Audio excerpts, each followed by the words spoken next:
Vous nous invitez à repolitiser l'écologie. Et la question que ça amène chez nous et qui irrigue un petit peu nos discussions quand on en a, au sein d'Écolo Sciences Po et ailleurs, c'est de quoi faut-il s'inspirer pour repolitiser l'écologie. D'une part, on voit un certain nombre de mouvements de droite, y compris d'extrême droite, qui viennent aujourd'hui nous parler d'écologie, ce qui nous amène à une première question qui est: l'écologie peut-elle être de droite? Et de l'autre côté, on voit chez Europe Écologie Les Verts une tendance de plus en plus marquée à s'allier avec la gauche de la gauche, avec le front de gauche, malgré de nombreuses divergences, ne serait-ce que, pour ne citer que quelques exemples, sur la laïcité ou encore plus sur la politique internationale. Voilà ma question: de quoi s'inspire-t-on pour repolitiser l'écologie aujourd'hui? Alors d'abord, je vais prendre la question, la deuxième partie, l'histoire de ce rapprochement avec le front de gauche. Moi, je suis de ceux qui pensent qu'il faut défendre avec obstination l'autonomie politique de l'écologie. Donc l'économie, elle est ni à vendre, l'écologie, pardon, elle n'est ni à vendre, ni à marier, ni à acheter. Que l'on ait des relations et des rapprochements avec une partie du front de gauche, je pense en particulier au parti de gauche qui a beaucoup avancé sur les questions de l'écologie, pourquoi pas, mais vous avez raison. Je ne partage pas du tout un certain nombre de déclarations et d'options défendues par Jean-Luc Mélenchon. Et ce n'est pas vrai de dire que durant les élections départementales, l'Europe Écologie Les Verts a choisi prioritairement des alliances avec le front de gauche. Non, il y a eu 577 candidats en autonomie, ce qui a fait dire, par une manipulation absolument dégueulasse, instrumentalisée par d'autres dégueulasses qui aujourd'hui veulent casser le mouvement et qui se verraient au gouvernement, qui a fait dire l'écologie a fait 1,4%. Enfin, il n'y a pas besoin d'être agrégé en mathématiques pour savoir que quand on a 577 candidats en autonomie sur 2054 cantons, ça ne peut pas faire un gros chiffre. En revanche, quand on regarde ce qui s'est passé, les tickets avec le front de gauche ont fait 13,5% et les tickets avec le PS ont fait 27%. Et au sortir de ces deux tours, la moyenne de l'écologie, elle est entre 8 et 9%. Donc finalement, malgré nos vicissitudes, malgré nos turpitudes, on a bien résisté, puisqu'on est à un étiage entre 8 et 9%. On aurait pu penser qu'on s'effondre totalement, ce qui n'est pas le cas. Donc, je reviens à votre question sur l'autonomie. Bon, moi, je considère que nous ne sommes que des héritiers. Moi, je suis dans la chaîne, à un moment de la chaîne, quelqu'un qui contribue à faire passer dans la société les idées des écolos. Mais avant moi, comme je vous l'ai dit, il y a eu des Ellul. Ellul a écrit un livre que je vous recommande vivement, qui s'appelle La technique ou l'enjeu du siècle, qui est aujourd'hui sous le titre Le bluff technologique, qui en 1953 vous expliquait que le progrès humain n'est pas forcément lié au progrès technique, et que que le progrès technique peut même se retourner contre le progrès humain quand on ne le contrôle pas. Donc vous voyez bien aujourd'hui le caractère prémonitoire de son analyse, quand vous voyez tout ce qui se passe autour de l'ADN, des prélèvements génétiques, des manipulations génétiques, de tout ce qui tourne autour des nanotechnologies. Il y a d'ailleurs des groupes très radicaux qui se battent contre ça. Je pense en particulier au groupe grenoblois qui s'appelle Pièces et main-d'œuvre. Il y a des intellos qui réfléchissent à la critique de ce type de société. Je pense en particulier à toute l'équipe de l'Encyclopédie des Nuisances qui a republié l'ensemble des œuvres d'Ivan Illich. Donc voilà, nous sommes des héritiers d'Ellul, des héritiers de Charbonneau, des héritiers d'Henri David Thoreau.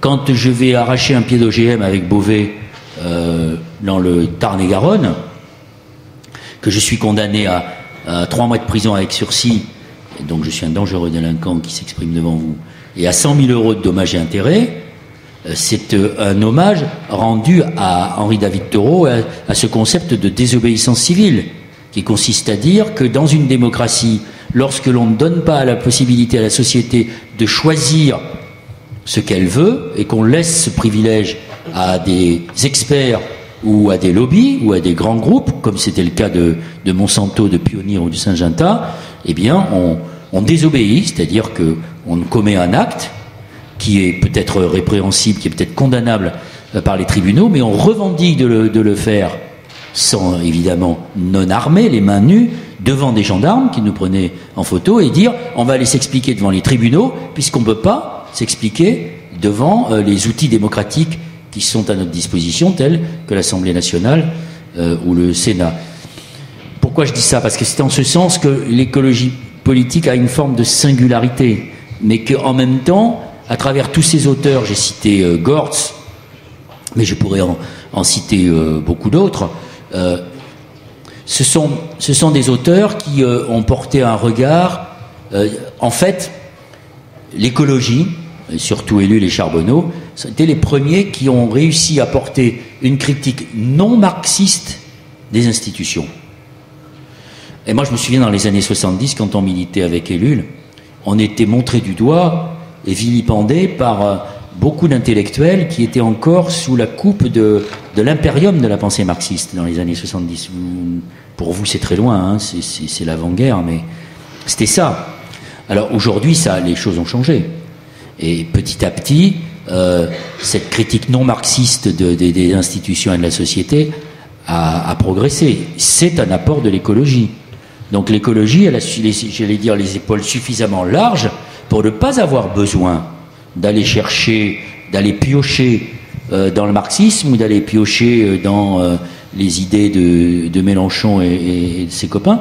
Elle est capable, elle, en elle-même, sui generis, de faire des propositions à la société. Mais en même temps, évidemment, nous avons conscience que, d'abord, c'est ce qu'Ellul m'a appris et c'est ce qui est chevillé à mon corps, c'est que la politique, c'est pas la recherche de la vérité. Hein. Ceux qui prétendent apporter la vérité, en général, essaient de vous la faire entrer de force par des moyens plutôt condamnables. La politique, c'est pas le bien contre le mal, contrairement à ce que disait Monsieur Bush. La politique, c'est la recherche de ce qui est juste.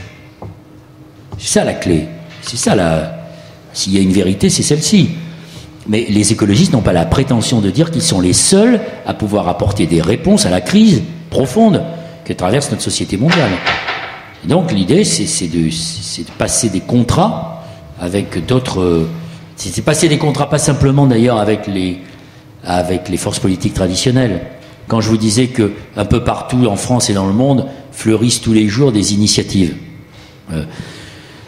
Bon, je vais faire référence un peu pédant de ma part à un documentaire que j'ai proposé à Arte, qui a été diffusé au mois de septembre, qui s'appelle L'urgence de ralentir.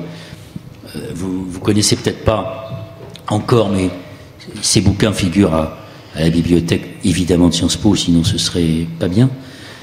C'est un philosophe, c'est un sociologue allemand qui s'appelle Hartmut Rosa.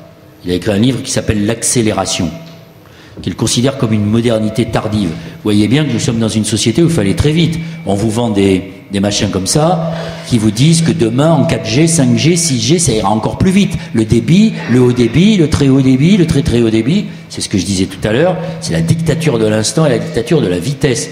Et ce qu'explique très bien Hartmut Rosa, c'est qu'on est un peu comme des hamsters dans une roue. On bouge à toute vitesse, mais on fait du surplace.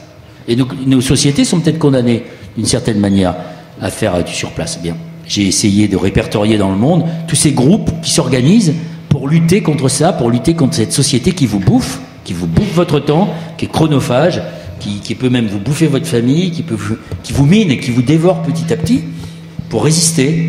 C'est par le bas que ça arrivera. Et donc, je suis de ceux qui pensent qu'effectivement, ce n'est pas uniquement par des logiques, c'est certainement pas par des logiques d'appareil qu'on transformera le monde, mais en y associant ceux qui aujourd'hui mènent des expérimentations. Je ne vous dis pas que ça réussira, et je ne vous dis pas que ce qui s'expérimente aujourd'hui dans plein d'endroits dans le monde, dans des pays riches comme dans des pays pauvres d'ailleurs, fera politique demain.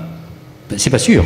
C'est pas sûr que la somme de ces initiatives conduise à des changements politiques importants.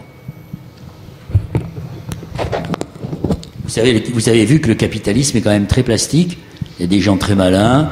Par exemple, le gars qui a inventé Airbnb, c'était, paraît-il, ce qu'on appelle de l'économie collaborative. Ben maintenant, c'est du greenwashing.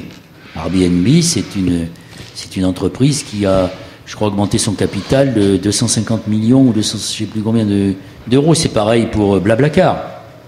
C'était à l'origine, c'est considérer l'économie d'usage et de coopération, ce qu'on appelle l'économie collaborative, et très vite, pouf, le capitalisme a mis la main dessus, c'est devenu quelque chose de très rentable.